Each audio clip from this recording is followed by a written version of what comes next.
প্রিয় দর্শক, আসসালামু আলাইকুম। আমি আপনাদেরকে এখন শ্রীপুর থেকে বাগের বাজার যেতে সিংড়াতুলির যে রাস্তাটা এটা দেখাবো। সিংড়াতুলির এই রাস্তাটার কতটা বাজে অবস্থা আর কতটা দুরবস্থা এটা আপনারা দেখুন।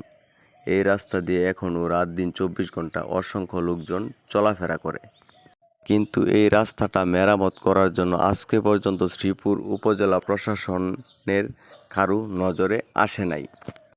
এই রাস্তার কতটুকু অংশ পিচ ঢালাই হয়েছে, কিন্তু এখনও মোটামুটি অনেকটুকু জায়গা খুবই বেহাল দশায় পড়ে আছে, কিন্তু এই রাস্তাটুকুর কাজ করার কোনো নামগন্ধ কিছুই নেই। শ্রীপুর উপজেলা প্রশাসনের দৃষ্টি আকর্ষণ করছি, এই রাস্তাটি যেন অতি দ্রুত সংস্কার করা হয় এবং মেরামত করা হয়। ধন্যবাদ।